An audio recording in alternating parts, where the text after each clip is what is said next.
주님을 사랑하는 마음으로 이 자리에 나오신 모든 성도님들을 환영하고 축복합니다. 이 시간 제가 잠시 기도하고 하나님 말씀 나누겠습니다. 고마우신 하나님 아버지, 오늘도 주님의 말씀을 사모합니다. 그 능력의 말씀을 허락하여 주시고 오늘도 그 말씀대로 살아갈 수 있는 믿음을 허락하여 주시옵소서. 살아계신 예수 그리스도의 이름으로 기도드립니다. 아멘. 오늘 함께 우리가 나눌 말씀은 에스겔 35장 10절에서 15절의 말씀입니다. 35장 10절에서 15절의 말씀을 제가 봉독하겠습니다. 내가 말하기를 이 두 민족과 두 땅은 다 내 것이며 내 기업이 되리라 하였도다. 그러나 여호와께서 거기에 계셨느니라. 그러므로 주 여호와의 말씀이니라. 내가 나의 삶을 두고 맹세하노니 내가 그들을 미워하여 노하며 질투한 대로 내가 내게 행하여 너를 심판한 때에 그들이 나를 알게 하리라. 내가 이스라엘 산들을 가리켜 말하기를 저 산들이 황폐하였으므로 우리에게 넘겨주어서 삼키게 되었다 하여 욕하는 모든 말을 나 여호와가 들은 줄을 내가 알리로다. 너희가 나를 대적하여 입으로 자랑하며 나를 대적하여 여러 가지로 말한 것을 내가 들었노라. 주 여호와께서 이같이 말씀하셨느니라. 온 땅이 즐거워할 때에 내가 너를 황폐하게 하되 이스라엘 족속의 기업이 황폐함으로 내가 즐거워한 것 같이 내가 너를 황폐하게 하리라. 세일사나 너와 에돔 온 땅이 황폐하리니 내가 여호와인 줄을 무리가 알리라 하셨다 하라. 아멘. 가끔 인터넷을 보다 보면 자신이 직장에서 이렇게 했던 실수담들을 이렇게 올려놓은 글들을 보게 됩니다. 제가 봤던 에피소드들 중에 좀 제일 아찔했던 순간은 험담하다가 들켰던 그런 내용들이었는데, 예를 들어 이런 것입니다. 동료들 앞에서 직장 상사를 신나게 욕을 하고 있는데 바로 그 뒤에서 그 상사가 다 듣고 있었다라는 것이죠. 또 어떤 특정 동료가 없는 이 톡방에서 신나게 그 동료를 욕하고 있는 글을 막 이렇게 쳤는데 알고 보니 그 동료가 포함되어 있는 전체 톡방이었다든지, 이 듣기만 해도 굉장히 간담이 서늘해지는 내용을 보았던 기억이 있습니다. 인터넷에 가볍게 떠도는 이야기들이라 사실인지 아닌지는 모르겠지만 영화나 드라마에서도 보면 이런 상황들이 자주 연출이 되고 또 우리 주변에서도 충분히 일어날 수 있는 일이 아닐까 생각이 듭니다. 이런 이야기들이 우리에게 말하는 바가 무엇일까요? 말 조심하자, 욕하지 말자, 남을 욕하더라도 들키지 말자, 이런 식으로 우리는 받아들일 수 있을 것 같습니다. 그런데 우리는 하나님을 믿는 하나님 나라의 백성이죠. 사람도 의식해야겠지만, 사람에게도 들키지 말아야겠지만 먼저 하나님을 의식하면서 하나님을 의식하며 살아야 하는 그런 사람들입니다.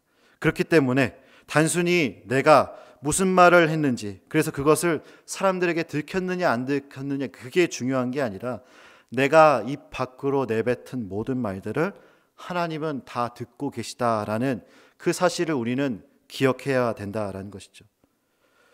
오늘 본문 말씀을 보니 에돔은 이 부분에 대해서 전혀 무지했던 것 같습니다. 먼저 본문에 대한 배경을 좀 설명을 드려야 될 것 같은데요. 이 에돔은 이스라엘 근처에 위치했던 나라입니다. 오랜 시간 동안 옆에 붙어 있으면서 얼마나 부딪힐 일들이 많았을까요? 이 적대국으로 오랜 시간 이렇게 지내왔던 나라였습니다.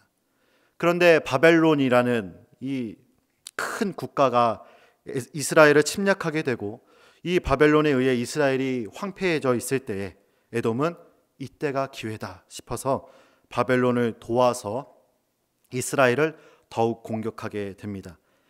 오늘 우리가 함께 읽지는 않았지만 큐티 본문에는 포함되어 있는 에스겔 35장 5절의 말씀을 제가 읽어드리겠습니다. 하나님께서 에돔에게 하시는 말씀인데요. 내가 옛날부터 한을 품고 이스라엘 족속의 환난의 때 곧 죄악의 마지막 때에 칼의 위력에 그들을 넘겼도다. 이스라엘이 환난을 당하고 있을 때에 그들을 도와주지 않고 오히려 더 위험한 자리로 넘겼다라는 것이 칼의 위력, 바벨론에 넘겼다라는 것입니다. 에돔은 왜 이런 태도를 취했을까요? 오늘 보면 10절입니다. 내가 말하기를 이 두 민족과 두 땅은 다 내 것이며 내 기업이 되리라 하였도다. 여기서 말하는 두 민족과 두 땅은 북이스라엘과 남유다, 그러니까 이스라엘 전체를 칭하는 것입니다. 에돔은 이스라엘의 땅을 탐내고 있었습니다. 바벨론의 침략을 받아 피 흘리고 있는, 연약해져 있는 이 이스라엘을 더욱더 몰아붙여서 무너지게 한 다음에 그 땅을 차지하려는 그 에돔의 속내가 있었다라는 것이죠. 그래서 지금 자신 있게 말하고 있는 것입니다.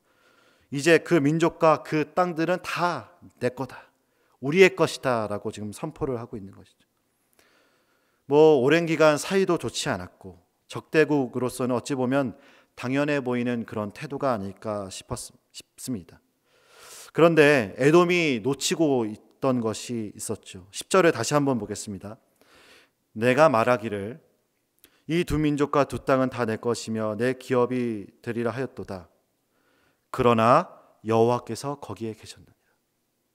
그러나 여호와께서 거기에 계셨습니다. 이스라엘을 다스리시고 이스라엘의 왕 되시는 여호와 하나님께서 에돔이 말하고 있는 그때, 그 장소, 또 에돔이 이스라엘을 향하여 말하고 있을 그때에 여호와 하나님께서 거기에 계셨고 그 말을 다 듣고 계셨다라는 것입니다. 오늘 우리가 읽은 본문 전체를 살펴보면 하나님이 들으셨다라는 표현이 계속해서 반복되고 있음을 발견할 수 있습니다. 우리 12절을 보시겠습니다. 내가 이스라엘 산들을 가리켜 말하기를 저 산들이 황폐하였으므로 우리에게 넘겨주어서 삼키게 되었다 하여 욕하는 모든 말을 나 여호와가 들은 줄을 내가 알리로다. 또 13절에 너희가 나를 대적하여 입으로 자랑하며 나를 대적하여 여러 가지로 말한 것을 내가 들었노라. 하나님께서는 에돔이 말하는 모든 그 자리에 계셨고 모든 말을 다 듣고 계셨다라고 지금 말씀하고 있습니다. 서두에도 말씀드렸지만 하나님 나라의 백성인 우리는 이런 말씀 앞에서 하나님 나라의 백성다운 반응을 해야 될 것입니다. 단순히 함부로 말하지 말자, 들키지 말자, 이런 류의 결론이 아니라 더 고차원적이고 근본적인 적용이 필요하다라는 것이죠. 바로 하나님께서는 우리의 모든 말을 다 들으실 수 있는 분이라는 것을 기억해야 됩니다. 교리를 공부하다 보면 이런 표현이 나오죠. 무소부재하신 하나님. 시간과 공간을 초월해서 어디에든 어느 시간에든 하나님은 존재하시는 하나님이시다라는 것입니다. 이 민수기에도 보면 이스라엘 백성도 이 사실을 관가한 장면이 나옵니다. 민수기 14장 27절에서 28절의 말씀인데요. 나를 원망하는 이 악한 회중에게 내가 어느 때까지 참으랴. 이스라엘 자손이 나를 향하여 원망하는 바 내가 그 원망하는 바를 내가 들었노라. 그들에게 이르기를 여호와의 말씀에 내 삶을 두고 맹세하노라. 너희의 말이 내 귀에 들린 대로 내가 너희에게 행하리니. 저는 오늘 본문 말씀과 또 이 민수기 말씀을 보면서 이 에돔과 출애굽 이스라엘이 간과했던 이 부분이요, 우리가 뱉은 모든 말들을 하나님은 다 들으실 수 있는 분이라는 이 말씀 앞에서 저 자신을 굉장히 많이 돌아봤습니다. 아무래도 목사이다 보니 교회 안에서는 말조심을 당연히 하죠. 그런데 혼자 있을 때 또는 운전할 때, 그리고 편한 사람들과 있을 때, 편한 가족들과 있을 때 함부로 판단하는 말, 함부로 쉽게 뱉는 그런 말들을 하지는 않았는지 돌아보았습니다. 돌아보다 보니 하나님이 다 듣고 계시는데 내가 그런 말을 했구나, 정말 부끄러워지고 회개하게 되는 그런 시간들을 좀 보냈습니다. 사랑하는 성도 여러분, 오늘 하루 이 말씀을 우리가 기억하면서요, 이 하나님의 거룩을 닮은 이 입술의 회복을 위해서 좀 같이 기도하고 또 묵상하는 하루가 되었으면 좋겠습니다. 혹시 우리가 평소 말하는 이 말들 속에 에돔처럼, 하나님 없는 사람처럼, 하나님 모르는 사람처럼 함부로 판단하고 남을 짓밟고 욕하는 말이 있지는 않은지 우리가 스스로 돌아보길 원합니다. 그런데 우리가 이렇게 돌아볼 때에 정말 중요한 사실이 있습니다. 이 모든 돌아봄의 중심에는 우리가 말을 조심하고 스스로 우리의 삶을 돌아보는 모든 이 중심에 있어야 될 것은 하나님의 하나님 되심을 인정하는 것에서부터 시작되어야 된다는 것이죠. 에스겔 35장 15절입니다. 이스라엘 족속의 기업이 황폐함으로 내가 즐거워한 것 같이 내가 너를 황폐하게 하리라. 세이사나 너와 에돔 온 땅이 황폐하리니 내가 여호와인 줄을 무리가 알리라 하셨다. 이 내일 말씀에서도 함께 다루겠지만 하나님의 심판이나 하나님의 이 회복의 말씀이나 궁극적인 목적은 무엇이냐면 온 열방이 하나님의 하나님 되심, 여호와 하나님이신 줄을 알게 하려 하시는 데 있습니다. 그렇기 때문에 오늘 우리가 구해야 될 것은, 하나님 앞에 간절히 구해야 될 것은 이 온 땅의 주인이신 하나님, 그 하나님께서 내 삶을 감찰하고 계시고 내가 하는 모든 말을 듣고 계시는 전능하신 하나님이심을 우리가 인정하는 삶이 되는 것을 먼저 구해야 된다는 것이죠. 그 하나님을 의식하는 삶이 될 수 있도록 우리는 구해야 된다는 것입니다. 사랑하는 성도 여러분, 오늘 하루 우리의 삶을 주님께 올려드리며 이 하나님의 주권을 인정하며 나아갔으면 좋겠습니다. 하나님의 하나님 되심을 인정하며 우리의 행동과 우리의 말을 다 보실 수 있는, 다 들으실 수 있는 그 전능하신 하나님, 나의 삶의 주인이신 그 하나님을 인정하면서 우리의 삶을 거룩한 산 예물로 올려드릴 수 있는 오늘 하루가 되기를 간절히 소원합니다. 이 시간 우리 말씀을 기억하면서 우리 찬송가 425장 주님의 뜻을 이루소서, 나의 삶을 통하여서 하나님의 하나님 되심만 드러나길 소원합니다. 그 마음으로 이 찬양 함께 고백하겠습니다. 주님의